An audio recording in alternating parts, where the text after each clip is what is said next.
Ever wonder what your day would be like with Boom Radio? Yep, us too. We don't think about nightmares.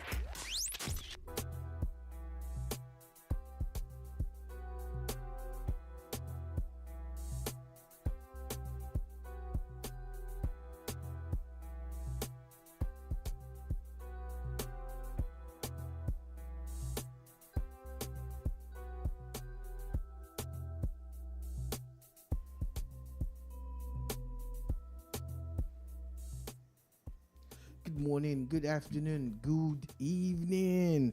This is the Boombar on Boom Radio NG, reaching you from Lagos, Nigeria.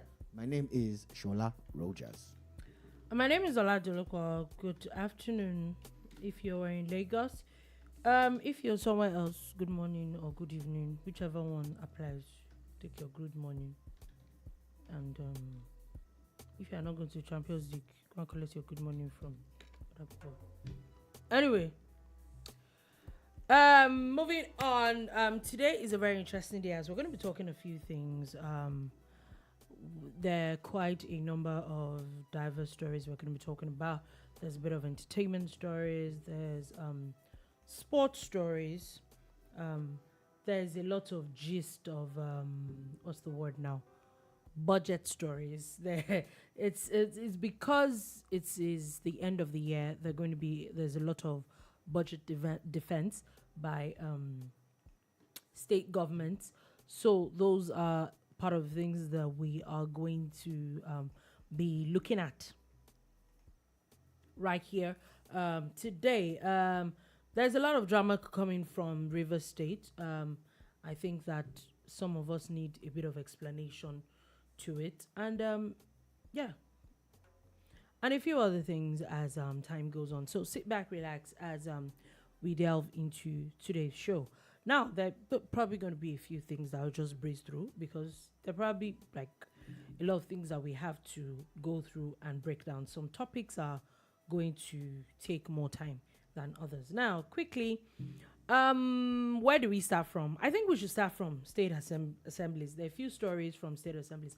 So we're going to start from somewhere that we had talked about yesterday, and we're going to bring updates, and that's Rivers State. Now, we know that there is a lot of drama happening between the Rivers governor and the former governor.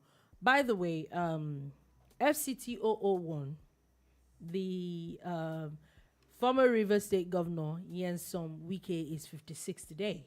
So happy birthday to him. And it also coincides with the day that the governor personally supervised the demolition of the assembly complex at about 6:25 a.m. this morning. Make it make sense. But say only in Nigeria, yeah? Do some things ever happen? Yes, so did this happen? Oh yes, it happened. We saw. It's interesting how first things first. That building to me, let me lie. I don't think that building looked like there was something wrong with it. But what do I know, Abi? So first things first, the building didn't look bad to me.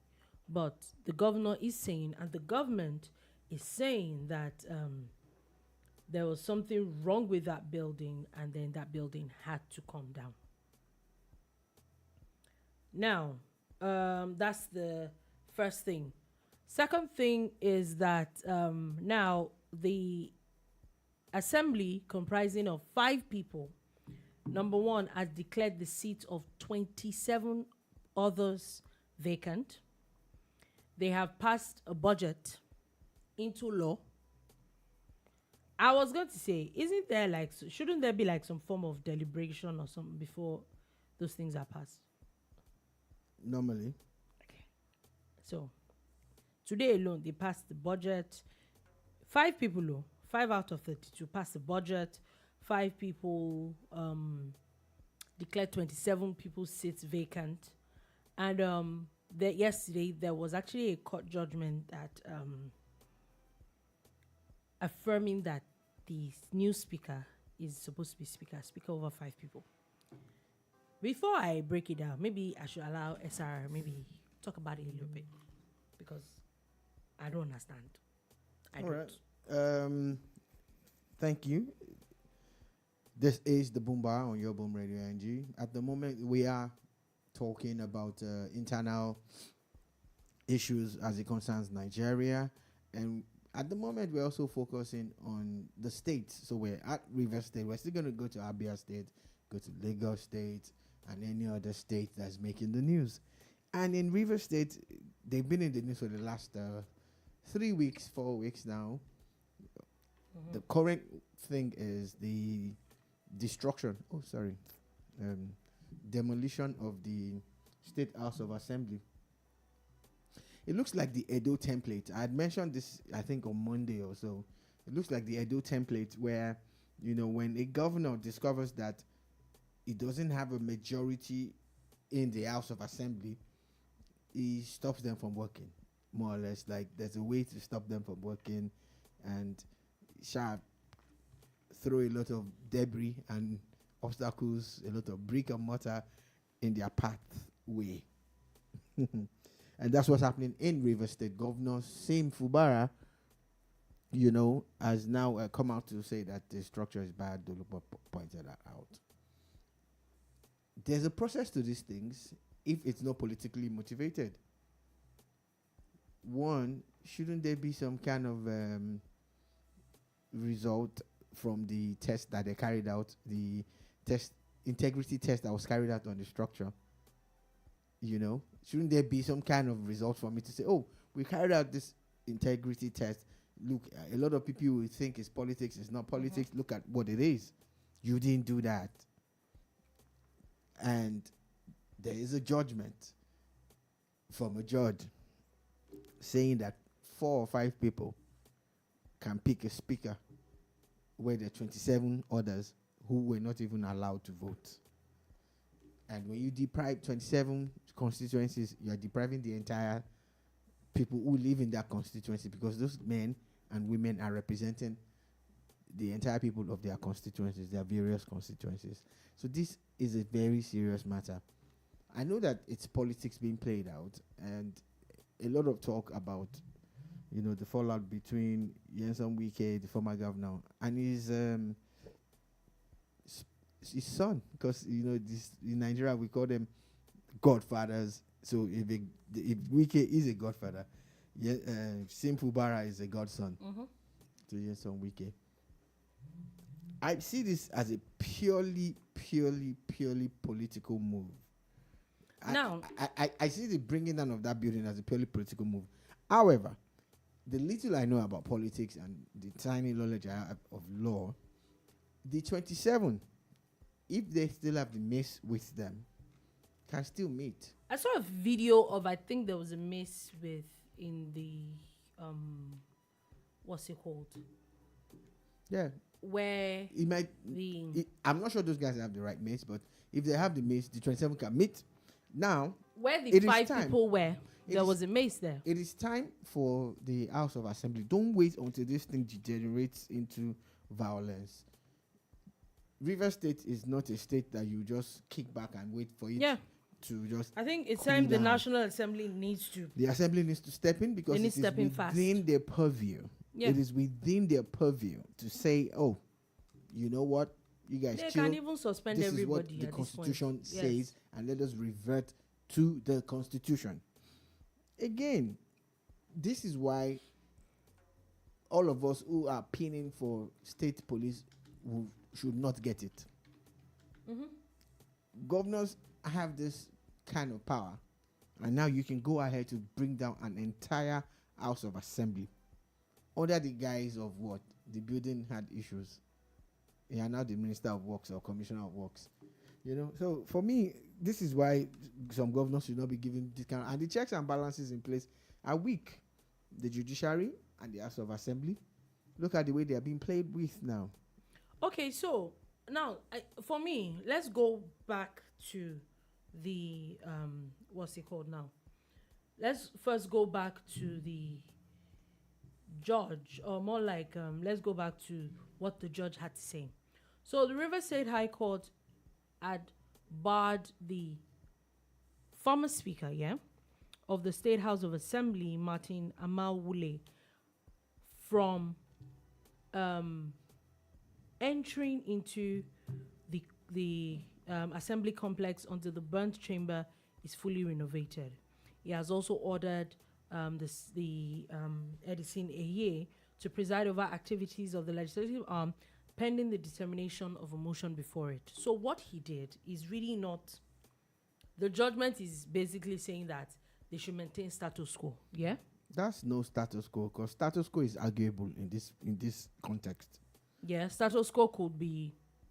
Go back to the duly elected speaker. No, it depends on who brought the case to court. And so what is status? Edison That's what I'm saying. It was the one that brought the case to that's court. That's not status quo.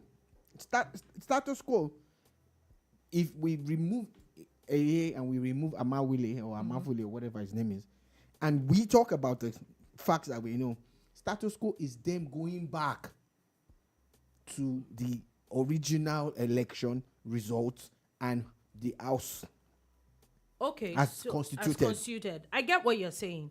Let's not waste time on something that's not important. When you say status quo, that means there's a bias for the person who got this judgment. Oh yeah, I think so. Yeah, so that's not status quo. Now, according to what the court is saying, remember that this person that they're saying that should be the speaker was elected by 8 people. So is the court agreeing to the fact that you can be a speaker without having a quorum?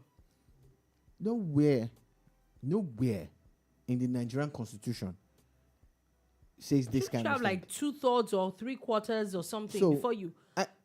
This is where we say that the checks and balances in place. See, I think it's failing. It's failing. Number one, the National Assembly needs to find something. Number two, I think this is this judgment or whatever this is it looks horrible to the judiciary, and the NJC needs to step in. The NJC needs to step in. The House of Assembly must step in. The only ridiculous. person that must not step in now is the executive. They have no business whatsoever. They can talk to them to maintain the peace, but let the people empowered by law. Because I'm guessing this case now job. will probably go to the appeal court. Now, that's one. Number two, now, I'm guessing out of the 8 people that voted for him had also defected to the APC. Now, there are only 5 people. 5 people. Whatever it is that they did today, number one, declaring 27 people seat vacant. Number two, having just 5 people out of 32 constituencies. That means that there are 27 constituencies that are not represented. Doesn't that make the passing of today's budget null and void? It's actually an illegal bill. That's because what it is. Everybody is not represented. On the day it doesn't make any sense. Even if you declare it's vacant. On the day the governor was going to present his budget, he brings down the House of Assembly on the same day. Do you get? I'm not even saying that. Let's even assume it's according to the law and these people's seats are vacant. Before you can defend any budget or anything, every other person, every other representative of these constituencies of your state, because the budget affects everybody. It's not about the people seated there. It's about the constituents and the people of the state. They are not represented. So how do you say that only 5 constituencies out of 32 are represented and it is okay for just those 5 to pass a budget? A lot of us don't want a better country. Everything is wrong about what's going on in River State. Everything. Just criticize or complain when it doesn't favor us. And that's why at the bar we're really balanced. We can speak for and against based on the facts that we see and that are actually glaring. So Governor Fubara can still write his name in gold if he retraces his steps, because this is an illegality that should not stand. On the part of the 27, they also need to sit down and put the interest of the people first. If they think this is how to go about it, we're going to have 4 years of trouble. The truth is that something needs to be done. It doesn't make any sense, and this thing needs to stop, and needs to stop quickly. So we will see what I'm sure in the next couple of days we will see a lot more drama coming from Rivers State. I think that all Governor Fubara is doing at the moment is that he's trying not to get impeached. But I don't think this is the way to go. You cannot continue to pile on illegality, and because it's almost like you're giving these people more ammunition. It doesn't make any sense. Whoever his advisors are, it's not making sense. The judiciary needs to step up. They can't continue to bring this kind of judgments. They need to step up. We've seen it in other states, and 4 years just goes by like that. Again, how can you declare you're a state House of Assembly member, you declare a colleague's seat vacant? How? Like how? On what grounds? Let's not even talk about You're not INEC. It's just 5 people. You are not a court. How? How does that happen? Which law empowers you, 5 people, to declare 27 people's seats vacant? You know, at times, I'm not saying that people don't have their issues, but my own is, if you're going to do some things, do it without what's the word now? Do it with a little bit of legality involved, so that you don't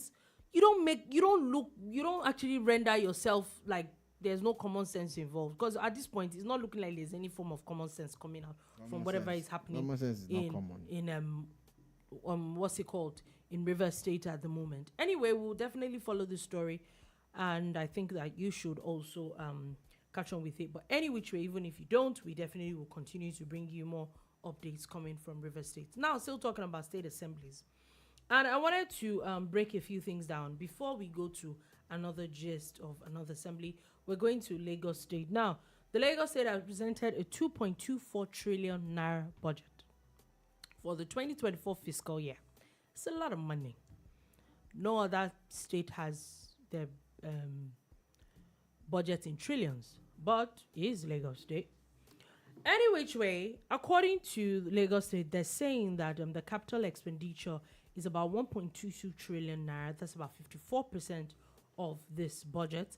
The recurrent expenditure is about 1.02 trillion naira.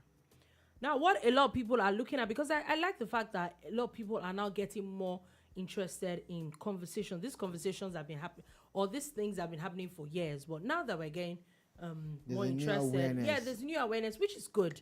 It probably keeps even these politicians and all these people on their toes. Now, people just don't pass any nonsense thing, and then you think it will just fly.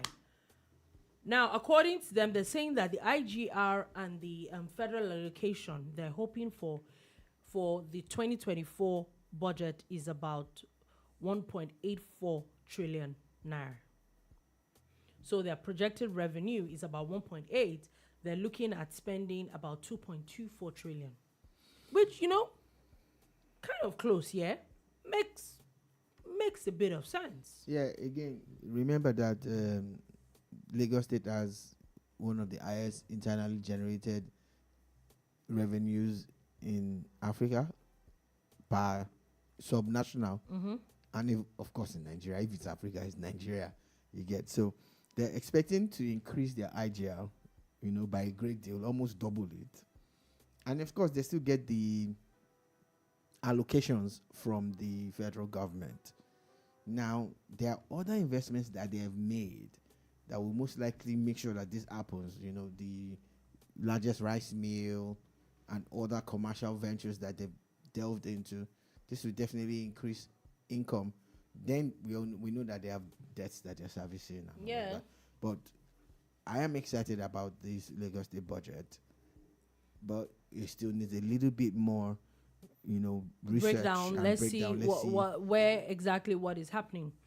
Now, let's move on from that. And one that is causing a lot of rancor and a lot of conversation at the moment is budget in Abia State. We've come a long way. Mm-hmm. We've come a long way from when a governor, I think it was wearing jeans and t-shirt or shirt or something, walked into the assembly of the state that he was governing and presented the budget and passed it. and passed the budget by himself. He took the gavel, and we've come a long way. I don't from think that. those things can happen anymore. We've come a long way. It does not make any sense. I think instead of using the gavel now, you use the bulldozers, excavators, and bulldozers. Any which way, the gavel is not loud enough. The Abia State budget, 2024 budget, is about 567 billion naira. They're saying that the capital expenditure is about 476 billion. Abia State needs a lot of capital expenditure. There's a lot of conversations about roads and all those things. And the recurring expenditure is about 166 billion naira. Now, the capital expenditure is about 84% of that budget. That's very high. Very high. That's very bold. On paper, it looks good. Yeah? Now, someone had tweeted this, and I want to read a bit of a thread between at Finplan Kalu Aja 1 and at Kakanfo. So after him reeling out all these figures, at Kakanfo says, LOL, Alex Oti is playing mind games and I'll explain. In 2023, Ikpeazu passed 157 billion naira budget out of 75 billion is the recurrent expenditure, 47.2%. If Oti is passing a budget of 567 billion and is allocating 16% to recurrent expenditure, it means he's spending 90 billion naira on that. Now, the question people would ask is that where will he see over 400 billion naira extra judging that Abia's IGR can't even flash? Let's wait for the budget performance. That's when people will understand his mind games.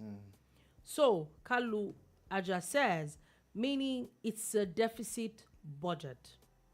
The balance will be borrowed from external sources. And she says, you think Abia has credit worthiness to attract 400 billion naira loan for a performance year? We all know this is impossible. Oti's main reason for that budget is just to score cheap political points for allocating more to capital than recurrent. It's just like Tinubu saying he's budgeted 50 trillion naira and you'll be borrowing 40 trillion just for capital expenditure. He says, we all don't know. Oti is was the MD of one of the largest banks in Nigeria. I'll say he knows how to get loans. What is important is repayment. Someone else now replies and says, in essence, there is no clear plan for repayment, meaning no projected revenue. It simply raises doubts on how realistic the budget is and its potential impact on the state's financial health. Yeah. When you borrow as much as 400 billion naira in the state. So someone had explained that the IGR and the FAAC allocation for the year is about 166 billion. Exactly. That's where I was going. All the money your expenses want, and you want to spend 567. Where is all that money? Yeah. That's why I talked about 400 billion, because just doing the maths alone, the current budget that they are still on now by the former governor, there is the recurrent expenditure of less than 80 billion. Yeah. It's 70 something billion. So that is even questionable that your recurrent expenditure is almost double that now. You want to spend 160 something billion on recurrent expense. That's high. Yeah. Compared to what you're spending this year alone. I didn't even think about that. That's high. Now let's take that and put it aside. Now look at this capital, expenditure of 84% of the total budget. It's not a bad thing if you can afford to sponsor the entire thing yourself without borrowing. But borrowing is not a crime if you can pay back, but infrastructure, the kind of infrastructure that they're investing in, for instance, roads, are they going to toll those roads? Because where do you get the funds to pay back? When Nigeria borrowed money from China to do the rail, people are paying and they're remitting money back now. Do you understand? So yeah, you have to pay to get on the train. When you invest, when you borrow money to build infrastructure, It is not the kind of infrastructure that cannot pay for itself. That's why the second Niger bridge is going to be told. The Lagos Ibadan is going to be told. It's going to be told because that's how you get the monies back. You understand? So I'm worried because is it sure that if he borrows 400 billion, it's going to get that money? And again, it is going to be spread over more than a period of 4 years because he can't expect to make so much money from something that he's still building. Even if he's going to make money from the infrastructure he wants to build for Abia State, he can't start making money in the first year. Do you know how long some of those projects will take? A year and a half, and all of that. When would you even finish building? So when you start and there's going to be another budget next year. There's going to be another budget. So before you know it, over a period of 4 years, you would probably have plunged your state into much debt, serious financial turmoil that the next governor, and even if it's his own second term, he would be struggling with a lot of debt. So I think he should measure his plan and look at a more realistic figure. Let the people know that you want to do so much, but you are constrained by funds. So because of that, this is what you can achieve. It's realistic. Let's be realistic. And the sad part is that, you remember, it's something that we say a lot, how it almost seems like everything is woven in the thread of politics. Everything is the optics. It doesn't make any sense because, like someone had said, is more of the issue is, let's look at the budget performance. It's one thing to write these things and these numbers look good. The question is, how really and truly will it perform? Are you making sense? And let's call a spade a spade. I don't think there are a lot of states in this country that are very credit worthy. The truth is that, I've said it here over and over again, I think that a lot of governors are very lazy. I think most of them are looking for, is just waiting for every month is allocation. These days, remember that allocation is not even a lot now, it's a lot more than they used to have before. So yeah, it's probably a lot of federal allocation and then small IGR here and there. Yeah. But the truth is that, remember that this state, so at the end of the day, how much really? Keep in mind that this is a region, this state is a region where I think that they're just finally getting out of the issue of the sit-at-home thing. This is not even trying to maybe attack people or what's it called. The economy of the Southeast is almost nothing to write home about. So how much generally internet-generated revenue is even possible? Keep in mind, inflation is skyrocketing at the moment. We need to be realistic. We need to tell people the truth. We can't continue like this. I don't think we can. I don't think it makes sense that everything is all woven in thread of politics and everything has to look good to people. It is not making sense. But what do I know? We will definitely be here to give a lot more about this budget as more state budgets pop up. It is on Governor Alex Oti to prove every naysayer wrong. Yes. Naysayer in quotes. So he has to prove everybody wrong and make sure that this thing works and it does not plunge Abia State into the abyss of debt. Abia and abyss. Yeah, we will definitely see how that works. Also, quickly, the federal government has repatriated 281 Nigerians stranded and detained from Libya. Something we see a lot. What's that? So as we say, please, there are a lot of people that keep coming to Nigeria every day. Thankfully, the agencies that are involved in it, but a lot of people have died in the process. Really, something we say here a lot. Please, please, please, if you do not have a clear path of traveling out of the country, let's not, for our own sakes, for our own safety, please, let's not do it. It's not worth it. It really isn't worth it. Quickly, the EFCC has now declared a former Minister of Power, Olu Agunloye, wanted. over a $6 billion Mambilla hydropower contract fraud. Yeah. So when I saw this news early this morning, I saw the poster. I even downloaded the poster, looked at it. I'm like, wait, what did I just read? He's been Minister of Power I think I was in secondary school or something. Billion. Dollars. $6 billion.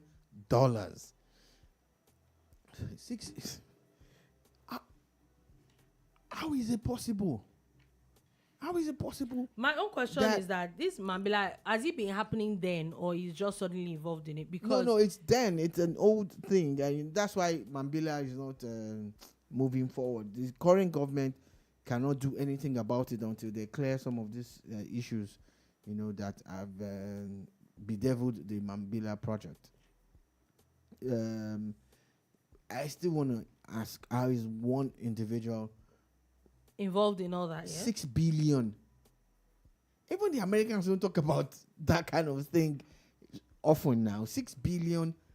$6 billion is a lot of money. If you convert $6 billion in the current Nigeria, 6 billion. Interesting. Again, EFCC, please, you need to put a bounty on this person's head. You cannot ask, they put his address somewhere in Ibadan. I'm sure say boys don't go check the place now.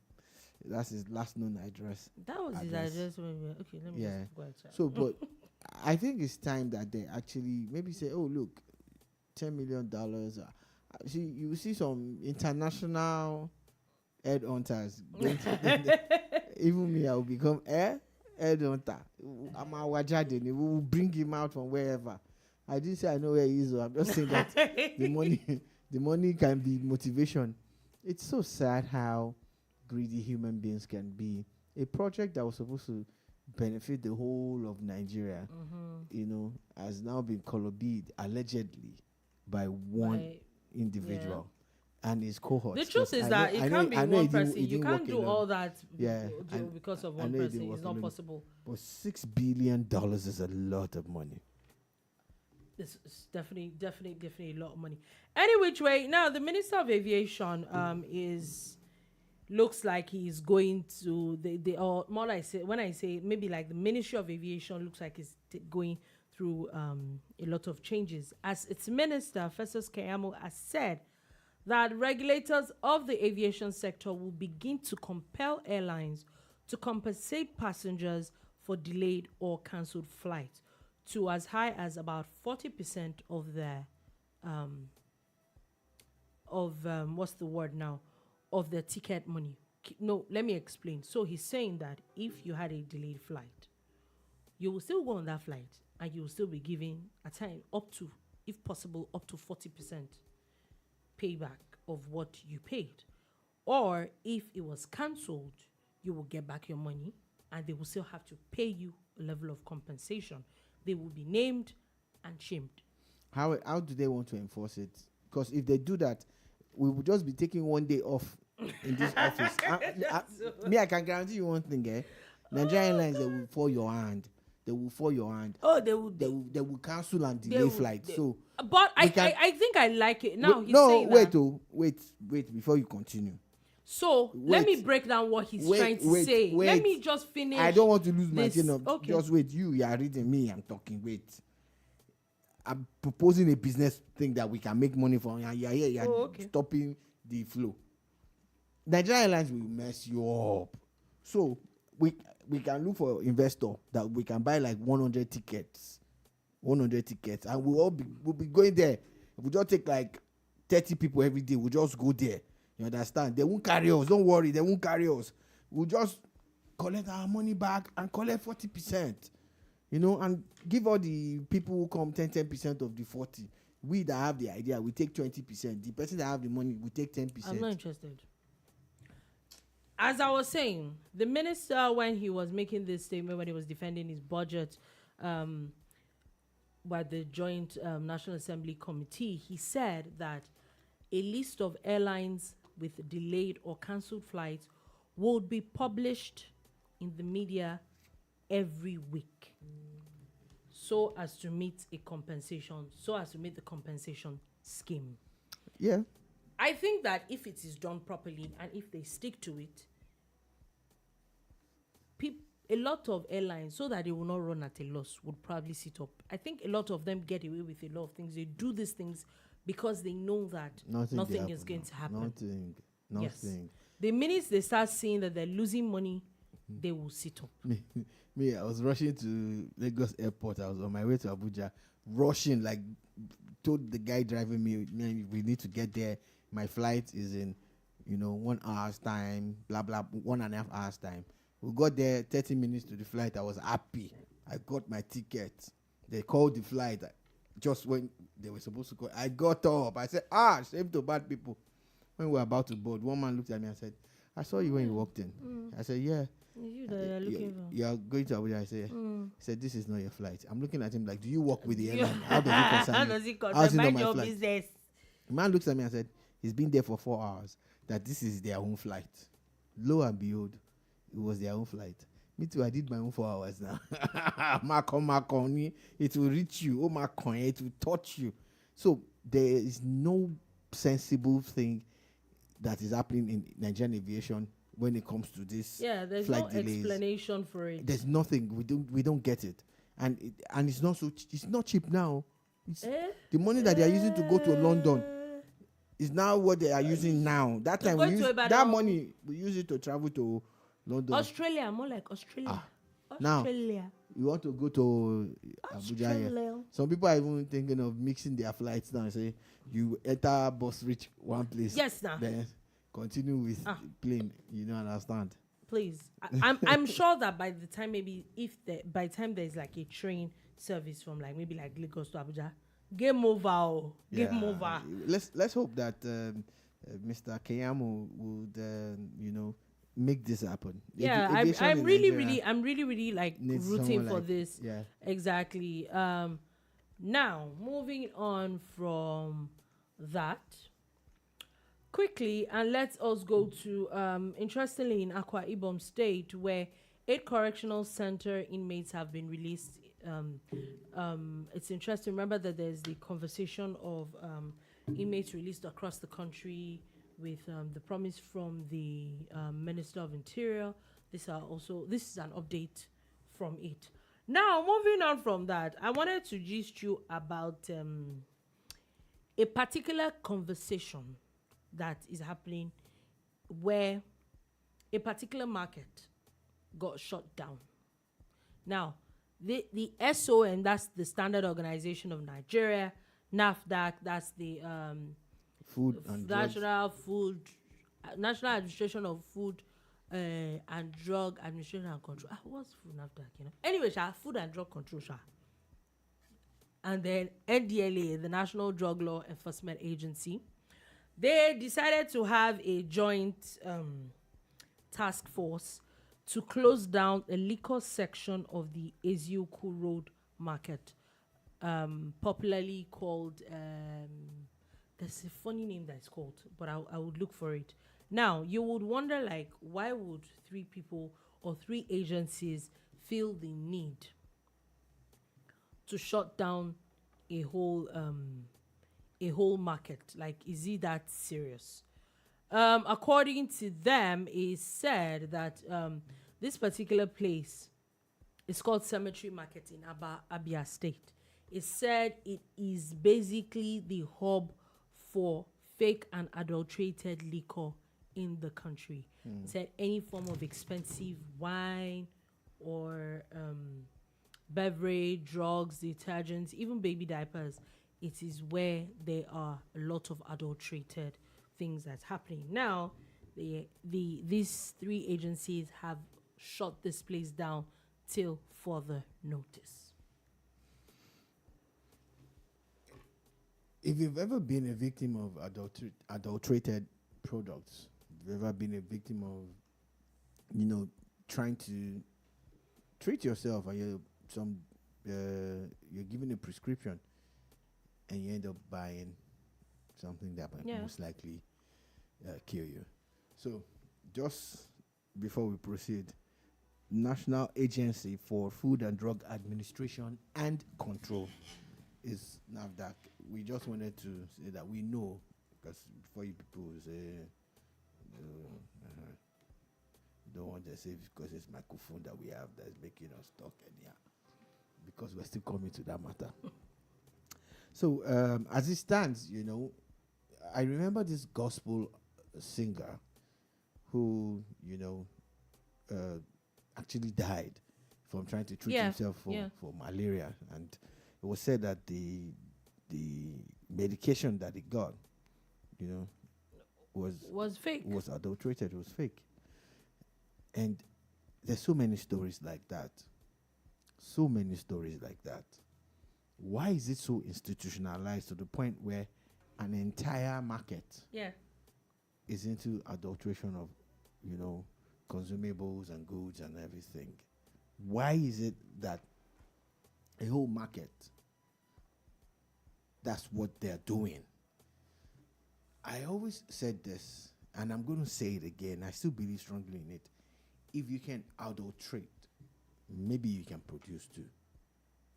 Yeah. If you can fake it, why don't you make it? Why don't you make it and then put your own label? They probably maybe feel that it will not work. And it might have been just one part of Nigeria now that they found these people, but they're in Lagos, they're everywhere. I'm talking about, and it has nothing to do with any other thing than whoever is doing it is evil. You don't defend such nonsense. You don't. People's livers will be damaged. People's internal organs will be damaged because they are buying fake stuff and they don't know, and they are paying a premium for it too. Premium, that's the worst part though.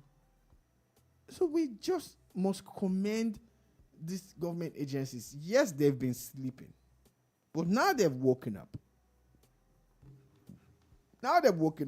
Because again, look at it. Those people are not even adulterating these items in the dark or in the corner. In a marketplace. Until further notice. Shut the place down. What is the name of the place again? Cemetery Road. Cemetery Market. It's on Cemetery Road now. The market is on Cemetery Road. Shut it down. It's called Cemetery Market. It's on Cemetery I don't Road. know, but expand the cemetery to the market. Yes, that's real estate there. That's what we're saying. Abba. I think that we've seen in the past couple of days, we've seen a lot of pictures. There's a video also of that come out of I think a so-called factory where a whole where there was adulterated liquor and all that. The one that amazes me the most with these things is that, I don't know, maybe it's the way I think or permits my thinking. We all know to a large extent that even though it is, there's a lot of controversy around it, that alcohol is not good, it's not good for the liver, it's not this, it's not that. We already know it's not good. Yeah? It's the same way fizzy drinks. There's a lot of conversation around not drinking those things, yeah?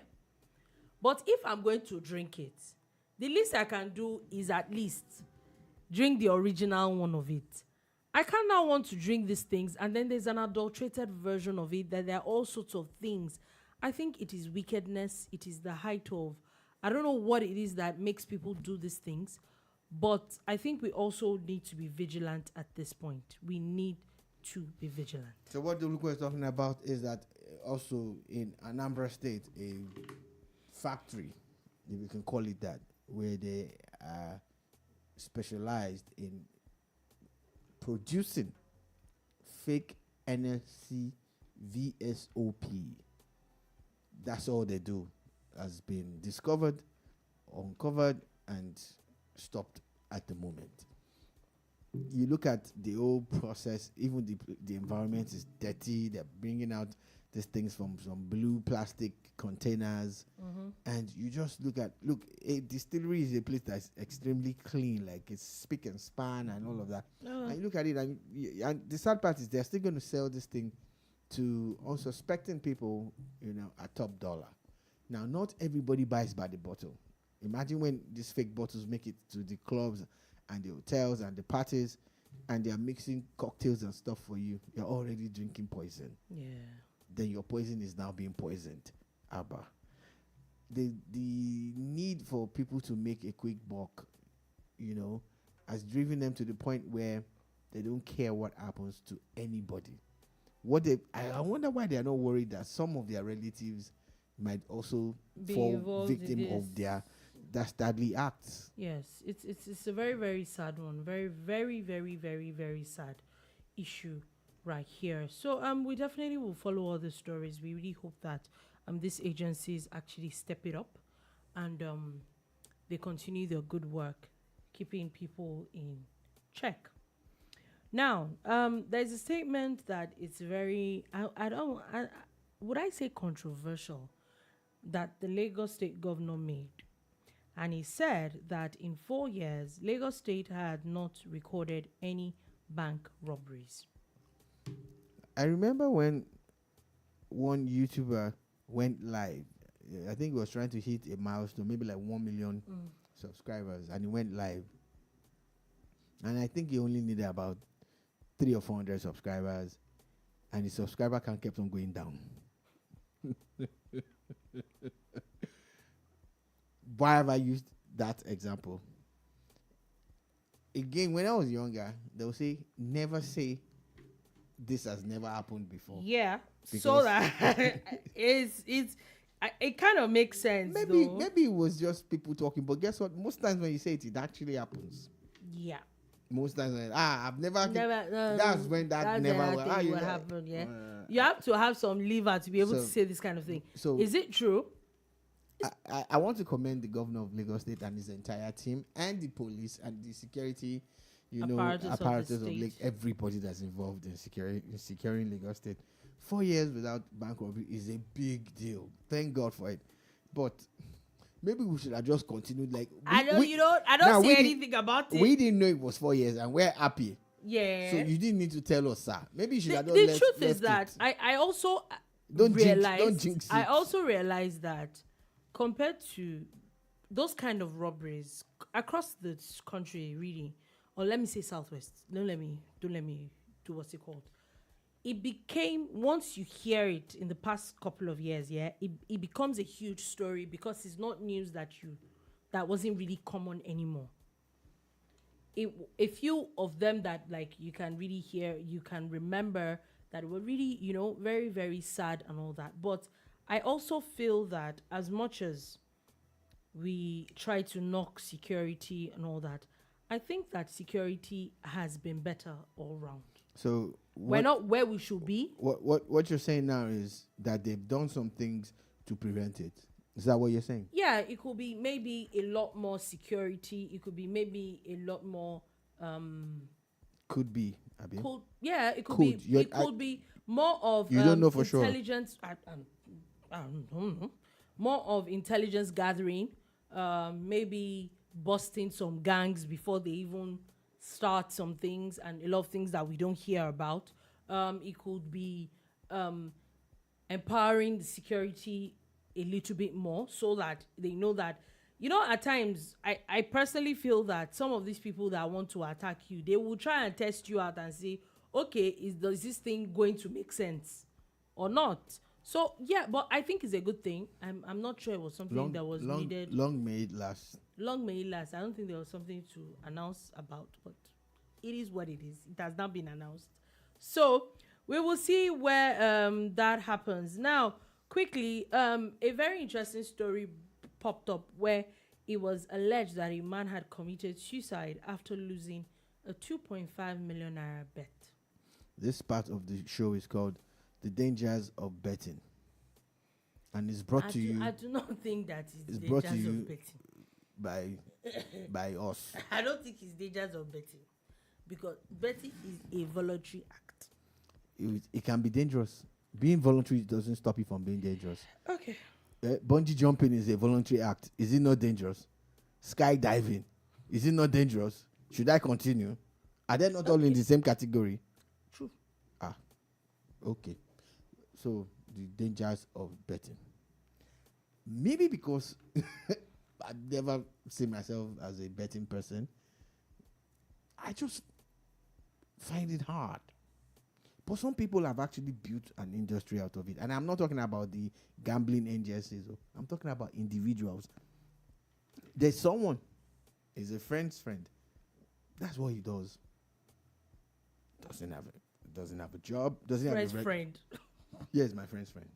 I've not met him personally, but my friend talks about him a lot. Doesn't have a job.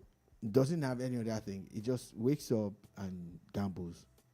Sad part, he's good at it. Some people are good at it too. That's the sad part. Like, especially if he makes a lot of money from it. He does. He does. Okay.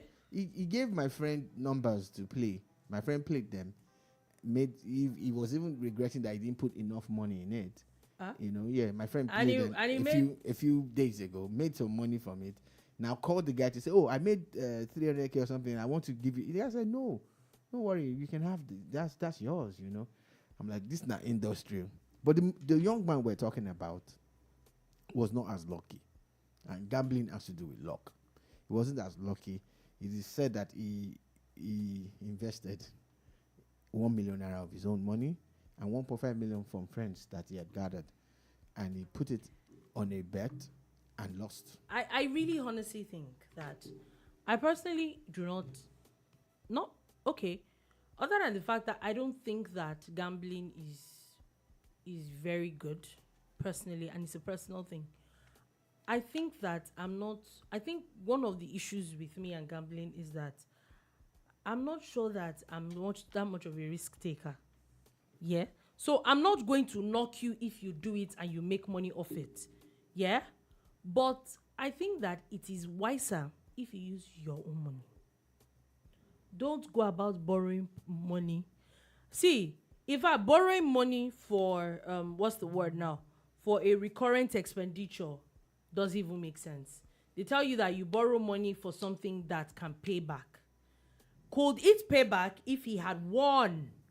Oh yeah, but that's why it's gambling. So a few weeks ago, there was another young man who came out on social media to say that he had used the school fees to gamble.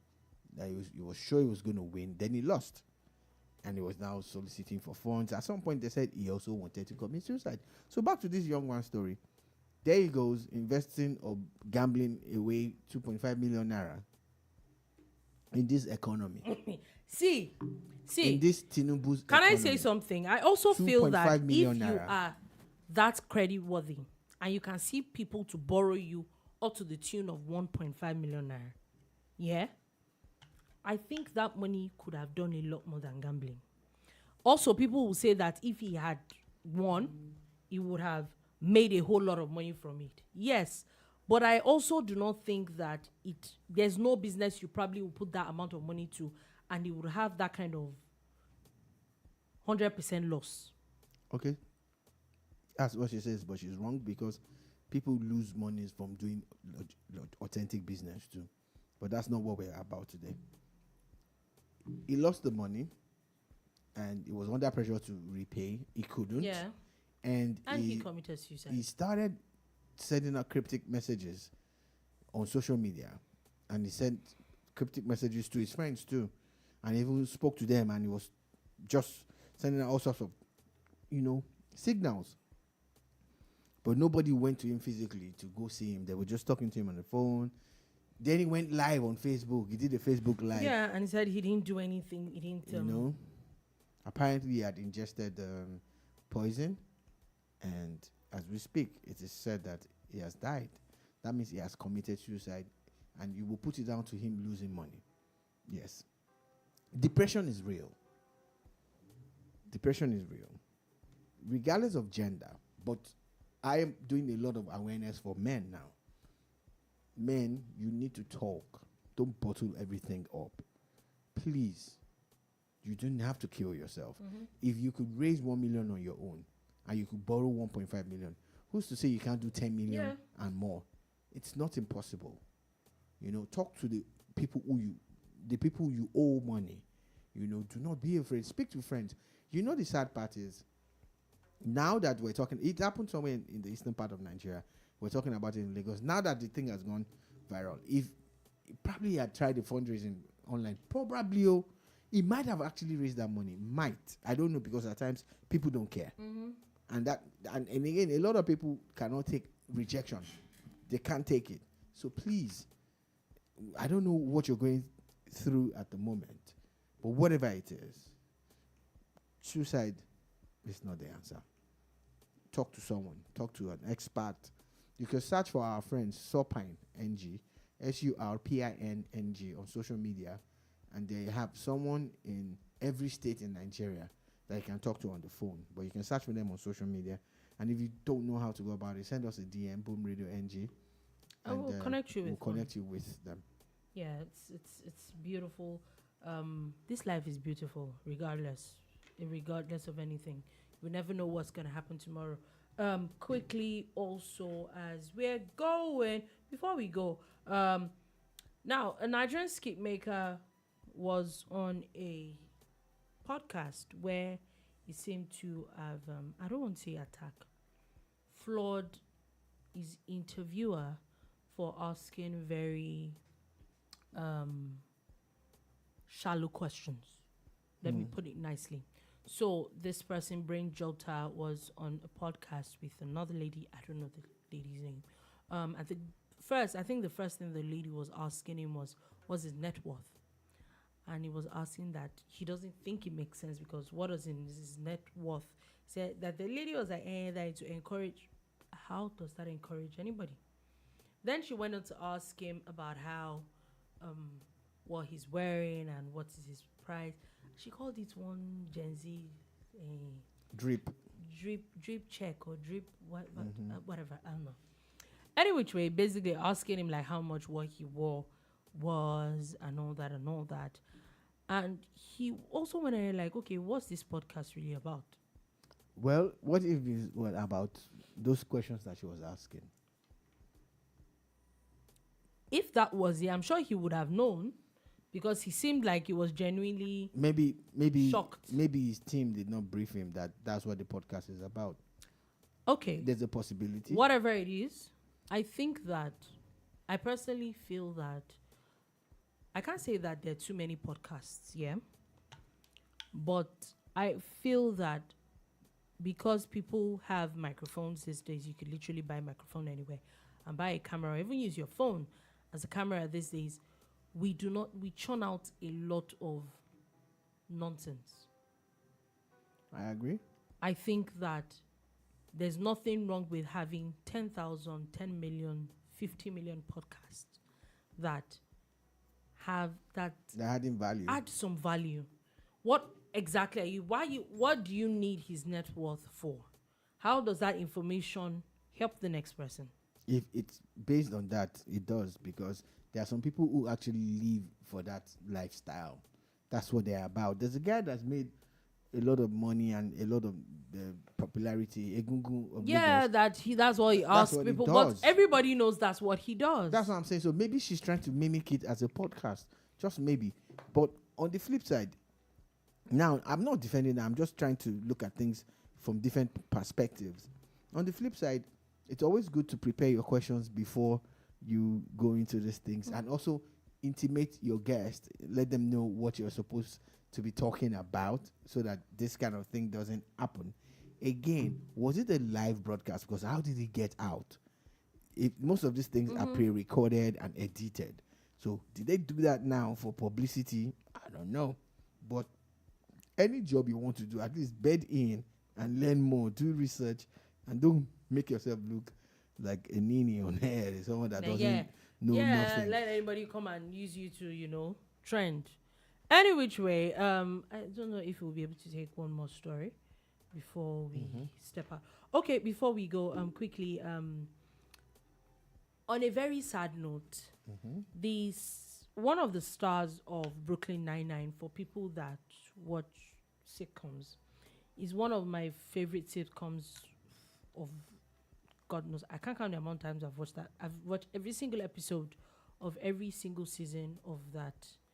And the person that plays Captain Holt, who is one of the major, things that has to do with like his character is just very important to it.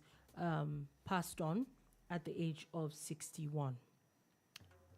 I actually feel very, very sad about that news. I don't know. Do you know how much, what's he called? I think it was my brother that sent that thing to me. It was Rose that sent it to me. Like, that's how much everybody knows I watch Brooklyn Nine-Nine. Like, are you joking? I actually felt very, very, very bad about it. But he died after a brief illness. I still feel very sad. I won't even lie. It is very sad about it.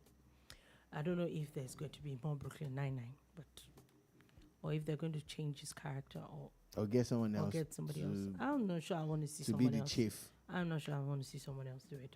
But anyway, on that note, that is all we will take today on The Bar. Thank you for listening. Thank you for watching. We will be back again tomorrow at 3 p.m. West African time to give you another wonderful edition of The Bar. Do you have a beautiful, beautiful day ahead? Peace.